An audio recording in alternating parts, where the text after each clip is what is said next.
Today's guest is the CEO and co founder of Three Farmers Foods here in Saskatchewan. She's joined us to share her story of co founding a family business.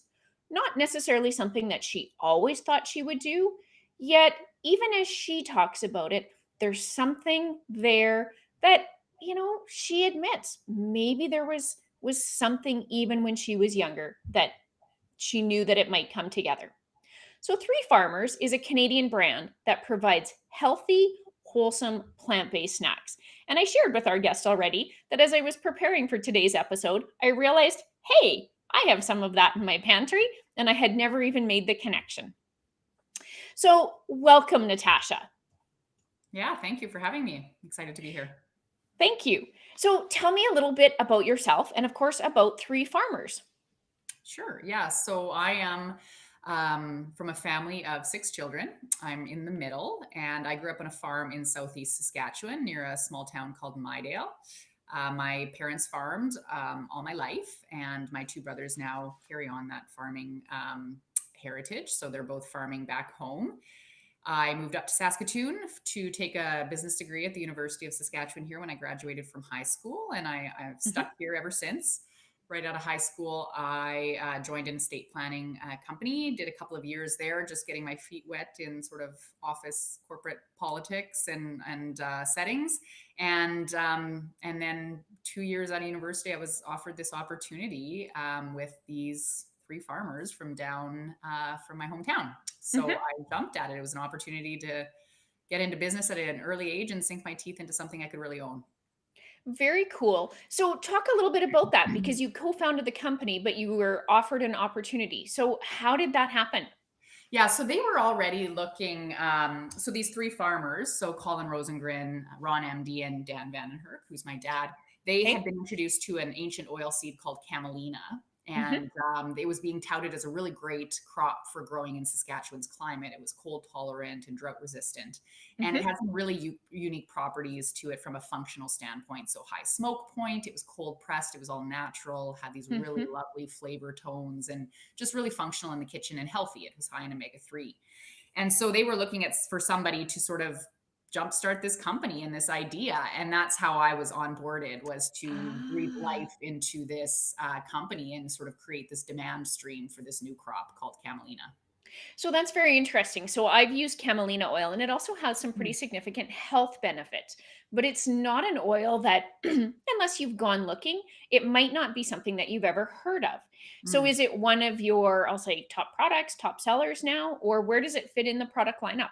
Well, it certainly carries our origin story with it. So, it's the opportunity that we saw to get into this space, this whole branded food manufacturing space. So it was our entry point into the marketplace, but it's not necessarily the growth item for the brand today.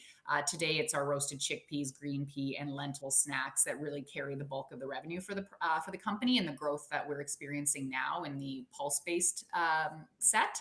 Mhm. But certainly, Camelina holds a special place in our heart. I mean, I can't even imagine using any other oil in my kitchen. And of course, we still carry it as part of our product line. So you're right; it does have phenomenal health benefits to it, and it's just it's an amazing product for people if they've done some research and done some reading on it and like to cook at home.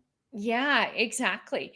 Mhm. And I can't remember how we stumbled on it. I was doing exactly that. I was doing some sort of research at some point, and at the point in time that I did the research, it was still hard to find. So you couldn't Mhm. go into every grocery store and find it. So are you finding now that just about every grocery store is carrying it? Do you have a fairly significant sort of distribution network out there now? Mm. With the camelina oil, it's largely distributed through natural and specialty grocers. So you will Okay. find it in the Whole Foods of the world, or here in Saskatchewan, Dad's Organic Market, of course, Nutter, Mhm. some of the specialty stores and the Right. health food stores. Our snacks are far more broadly distributed across Canada. So you will find those in all key accounts across Canada now. Mhm. So more broadly distributed, largely because people understand the nutrient benefits of pulses and they understand how Yes. to snack. So Exactly. less education required and more Mhm. pull from consumers. Yeah. Exactly. Okay, so are all of your producers Saskatchewan based or Western Mhm. Canada based, or how Mhm. where do you get your supply to be able to stock the market? Yeah, sure. One of the reasons that we started this company was to add value to Saskatchewan and Canadian grown products. And so we've really held true to that to this day. So, yes, our Camelina oil is contracted direct with farmers across Saskatchewan. And I think we actually had a couple in just across the Manitoba border this year.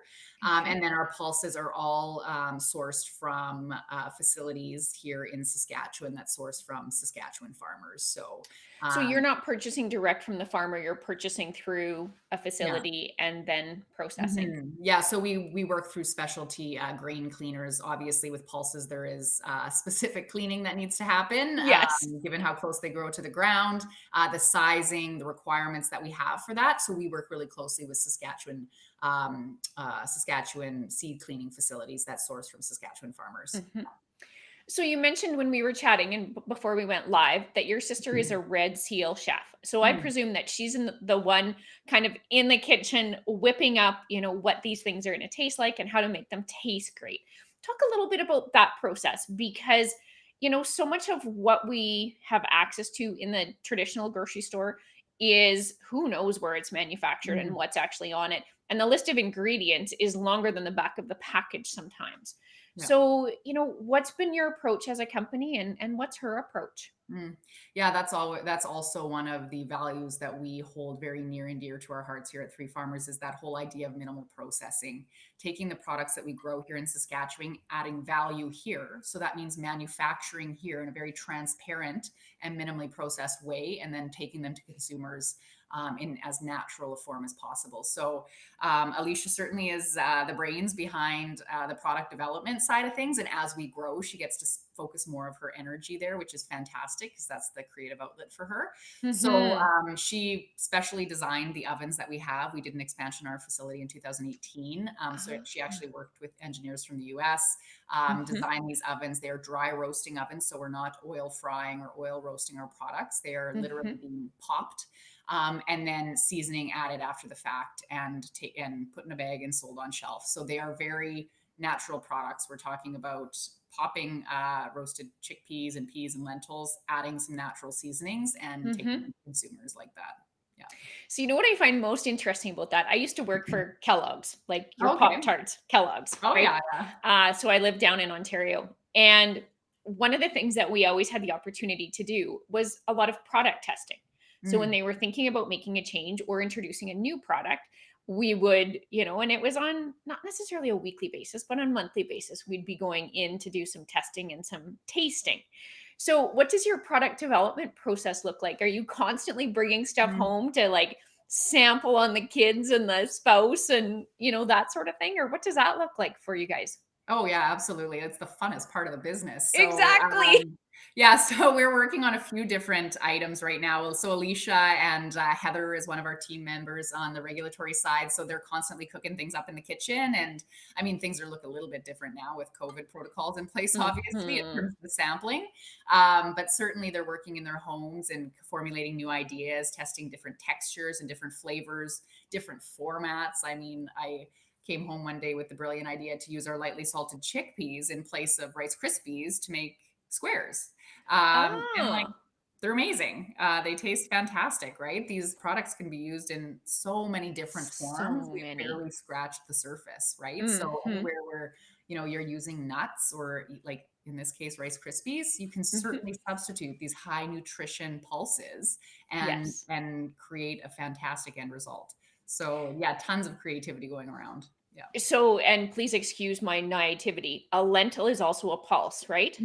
Correct. Yeah. So legumes essentially. So we're talking lentils, peas, chickpeas. And a lot of people don't actually know that Canada, Saskatchewan specifically, is one of the largest, the world's producer of green peas and lentils and top five Yes. for chickpeas. So we grow so many of these products right here at home in Canada. So it's a Exactly. natural fit. Yeah. Well, and you could take so many of those products then and, as you say, replace Rice Krispies because you could have chickpeas and lentils, like you could have all sorts of stuff in there that makes Absolutely. it so much healthier than, just a pure simple carb that's going to give you Mhm. a sugar rush and then send you to the couch for a nap, Totally. Yeah, right? totally. And I think part of the problem, and it's not a problem, it's just maybe a barrier or just early on in the curve, is that we just need Yes, to give people the idea, right? It needs to come that's to right.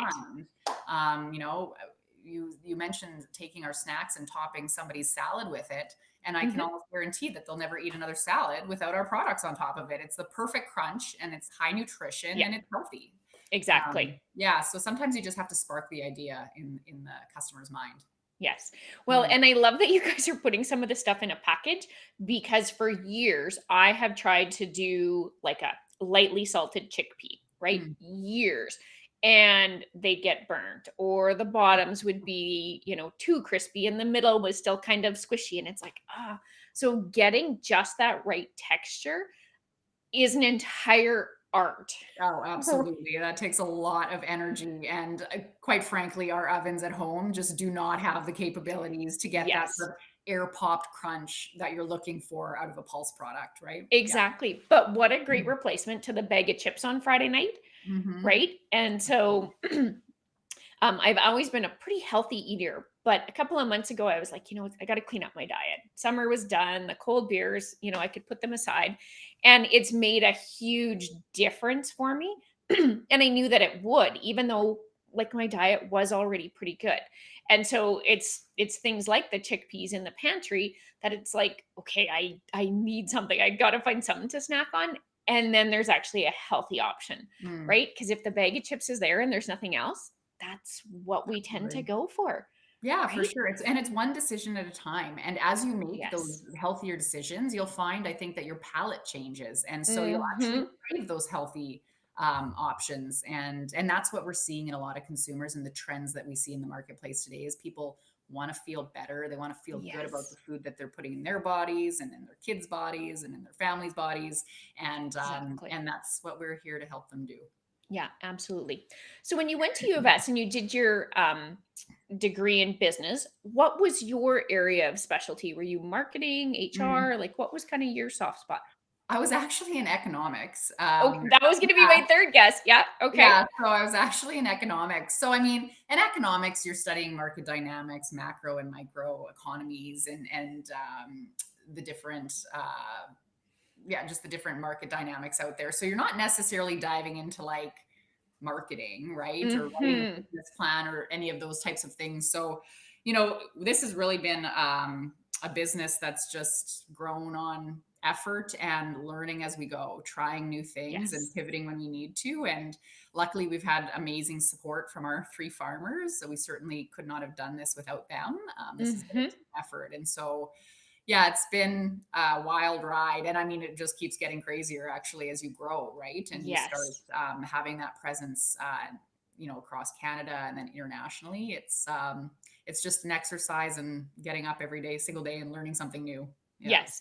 Well, and don't you find if you compare when you were getting up and going to a job versus getting up and managing, your own business now, like getting out of bed is not hard when Hmm. it's yours, right? Because Yeah. you are fueled by the passion and the we have a contact and maybe a new contract and like that keeps you going, Yeah. right? Versus, oh, I gotta get up and go to work and Absolutely. I think I'm a firm believer in people finding what they're passionate about and then yes. pursuing a career in that. And it doesn't mean you need to own your own business because there's Mhm. certainly stresses that come with that. Oh, for sure. But definitely just pursuing what you love to do in an environment that you can thrive in. Just so Mhm. what we spend so much of our lives working, right? At work, Yeah, exactly. You might as well enjoy it. Yeah, I totally absolutely. agree. Yeah. So these last 6 months or so, of course, 6 months ago, Saskatchewan went down on lockdown with COVID, and we've had Mhm. some relaxation now. But what has that meant for your business? Mm. Agriculture boomed, but yet we had all these protocols. So what did that mean for you guys? Mhm. Yeah, so we're lucky that all of our manufacturing and sourcing occurs right here in Saskatchewan. So from a supply Mhm. chain perspective, we were quite secure. Um, from a team member perspective, I mean that's been where the focus has been is keeping people comfortable and safe and trying to stay productive all at the same time. Okay. So we have individuals that work from, I mean, of course, when the lockdowns came into place, everybody that could go home did go home. Hmm. We're lucky we have a joint venture on the manufacturing side. So, and they're quite rural in Saskatchewan. So this was one of those times where being rural was like great. Exactly. It certainly played in our favor. So we've seen no hiccups there. And of course, they've implemented protocols and policies to keep everybody safe. So, we're taking it a day at a time. Work must go on, but we need to keep people safe and follow guidelines as well. And Hmm. every single day, we're trying to do better at that. Yes. And I would almost think with more people being at home, more people shopping local, that may actually play well for your business in the long run because they might try a product that had they been going out all the time for meals, they may not have tried. So it actually might have a silver lining for you. Yeah, I would think so. Certainly at the beginning when everybody was moving towards the pantry staples, we certainly felt that some of our channels shut down, travel, convenience, some of our home goods Ah. stores, of course. So we lost all of that revenue from those channels. Mhm. But now with the addition of some of our key accounts that rolled out here in Canada just last month, we're more heavily skewed to conventional grocery stores, which is a good thing for us. And I think you're right, Mhm. long term people understand that being healthy and building your immunity helps battle these types of situations, right? It is Yes. important to focus on health from the inside out. And Mhm. products like ours serve that cause very well. Yeah. And so I think there's opportunity to branch into other categories to help people continue down that path. So, we Mhm. talk about toppers or bars or however, integrating these healthier items and ingredients into other formats so that people have options. Exactly. Do you have recipes on your website with the products that you Yeah, can we buy? do have recipes on our website. We're actually just going through a brand refresh. So Oh, literally, you'll see brand new packaging launching to shelf in the next 6 to 8 weeks. It's starting to trickle nice. out in the next few weeks here to distributors. So it's very brand forward packaging, telling that story right on the front, calling out Nice. the benefits of utilizing and eating these healthy, high nutrition products. So we're Mhm. very proud of that. And so our website will be Yeah. going through a facelift as well. And we'll be cleaning up that recipe page for everybody and adding new content. Very cool. No, that'll Mhm, be fantastic. So, mhm. Natasha, originally when you and I emailed about being a guest today, you were a participant in one of the committees with women entrepreneurs here in Saskatchewan. And the committee has already wrapped up. But could you just quickly tell us a little bit about the committee and maybe what your interest in being on the committee was? Mm. Yeah, it was a committee put together by WESC, Women Entrepreneurs here in Saskatchewan, and I think there was 14 of us in total. Women in business across the province from all walks of life, all different industries. So we had, clothing and food and agriculture, jewelry. And so it was a really diverse network where we were coming together to try and understand how we could bridge this gap for women in business and helping Okay. them scale their businesses. So Hmm. from, maybe small 1 or 2 employees to getting them over that sort of million or million and a half revenue mark. Right. And there's obviously just some barriers inherent for women in society. And so it was about sort of coming together, breaking off into groups and brainstorming policies and suggestions that we could advise government on that would help these women scale their business and Hmm. really realize the full opportunity that they can bring to for themselves and to our society here in Saskatchewan. Right. Mhm. Well, and one of the things that I've often heard is the types of businesses that women are drawn to versus men, that tends to be different as well. And so manufacturing and tech tend to be higher revenue businesses versus a service-based business which tends to be lower revenue. So there's that natural draw and where that comes from. I think that's very societal and it goes back, to early childhood, so that's a barrier. But did Mm. you find even within policy and advising government then, did you find that there are barriers that women are facing that men aren't, or did you see barriers within policy that typically would rule out a woman getting funding versus a man? Mm.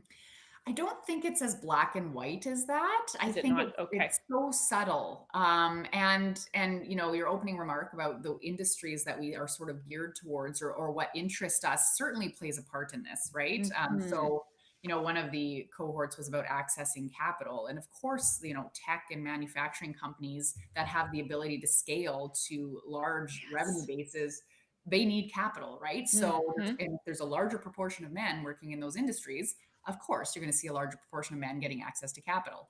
So Exactly. there are really sort of subtle nuances in there. And so I think some of the policies or the ideas that we came up with were you're getting down to the foundational roots of what directs people in the different directions that they go, and making sure Hmm. that women are they know about the different opportunities and they're steered in those directions if they so choose to go in that direction, and they have the mentors and the Hmm. individuals around them to help them go down that path, whether it be tech or manufacturing or whatever that looks like. Yeah. And so, a lot of the policies that we put in place were coming back to the fundamentals of getting to them in early stages, whether it be university or early Hmm. stages of their business, so that they could Right. really realize their full potential. Yeah. One of the things that has surprised me, so my kids are both kind of that preteen, that kind of age. And as parents, we prided ourselves on the fact that, it didn't matter what color the truck was or what color the shirt was, or, right? Like it Mm. was gender neutral as much as we could. And then we hit the school system, and Okay. no fault of anyone, the school system is built on a traditional model. And what I saw so early on was girls who, couldn't sit still, had tons of questions. They That was sort of squashed, versus boys who wanted to touch everything and are constantly moving and constantly asking questions. That was encouraged. And I was Mm. like, wow, day one, we're already treating them different, even though, again, it's such a subtle nuance. Mm. Uh, and I was just dumbfounded by it, absolutely dumbfounded. And, as a parent, you try and then encourage the girl to, ask more questions and do more of this. And you encourage the boy to like stop asking so many questions, just so that everybody can get a word in edgewise. And we laugh in our house because from a very early age, the kids at school would tease my son and be like, "Oh my God, you're a question box." And that actually became his nickname for a while, because he is constantly full of questions. Mm. And so there's this ongoing joke in our house that my son will be like, "Question." We're like, "Oh God, now what?" And thank God for our Google Mini, because I'm like, I have no idea. Ask Yeah. Google. Oh, and Right? I have no clue. yeah, that curiosity is so important to foster that It in kids, is. because you need to be Yes. curious. Otherwise, if you're not asking questions, you're not going to be learning, right? And advancing. Exactly. I Yep. think that is something that certainly those are the nuances we're talking about, right? People don't even realize Mhm. they're doing it, right? And I think that the more aware we become, I think that's Yes. better off. I think we're all going to be better off for that. But I think also we can do a lot at home with just Mhm. exposing everyone to the same treatment or the same experiences, right? So I know on our Yes. farm there was 4 girls and there was 2 boys, but we Okay. were out doing chores and driving tractors and feeding cows and doing Yeah. all of those things right alongside the guys, right? And so Exactly. yeah, I think just setting that example and giving those experiences in sort of an equal nature, that Mhm. goes a far ways. Yeah. Yes, exactly. I agree Yeah. with you Mhm. wholeheartedly. Natasha, we're just about out of time. So before we wrap up, can you kind of give us your marketing spiel and let everybody know how they would find you after they're done listening to the episode? Yeah, sure. Yeah, I mean, again, Three Farmers, we're Saskatchewan based, and we're really about putting healthy, wholesome, plant based foods out into the world so people can feel good about the food that they're eating and the food that they're picking up and feeding their families. And so, based here in Saskatchewan, everything is grown and made here. We distribute across Canada, into the US, into Europe, and even into some of the Asian countries. And you can find us at most natural foods retailers, online, of course, and through major key accounts across Canada. Yeah, Perfect. So threefarmers.ca. And I think your social channels are pretty much the same, are they not? correct. Yeah, and you can find us on Instagram, Facebook, LinkedIn, Twitter. We are trying to be all over the map for you, You're and happy, everywhere. Yeah, yeah, happy to exactly. hear from people. So please send us your questions and your feedback, and ideas, and we'll run with them for sure. Perfect. That sounds awesome. All right, we are out of time today for the secret life of entrepreneurs. So I'd like to thank Natasha from Three Farmers here in Saskatchewan for joining us to talk about their business and how she, ended up in a family business when, maybe that wasn't the plan all along. But thank you for being here. Yeah, thank If you. you'd like to be a guest on the show, you can email me at barb@googlegirl.ca or reach out on Facebook and Instagram at Above the Fold CA. Just a reminder, you can even post questions in advance of the live show on our Facebook page. Now, we're not live right now, but hopefully we'll be back live again soon. And if you have questions, please be sure and post them because we will work them into the show. I'm your host, Barb McGrath, local business owner and Google Girl. Remember, you worked hard for your success. Don't keep it a secret. Bye for now.